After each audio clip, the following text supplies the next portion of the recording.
मध्ये एक महत्त्वाची घडामोड आहे। गोदाघाट परिसरात पाणी पातळी वाढली। दुतोंड्या मारुतीच्या कमरेपर्यंत आता पाणी आलंय। गंगापूर धरणातून पाण्याचा विसर्ग वाढवण्यात आलाय। गोदाघाट परिसरातील नागरिकांना सतर्कतेचा इशारा देण्यात आलाय।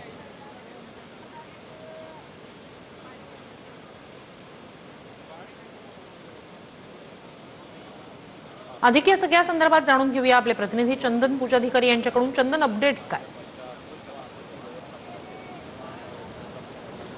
श्रुती, खरं तर नाशिकमध्ये पावसानं सध्या जरी विश्रांती घेतलेली असली तरी गेले 48 तासांपासून नाशिक आणि जिल्ह्यामध्ये पाऊस चालू आहे।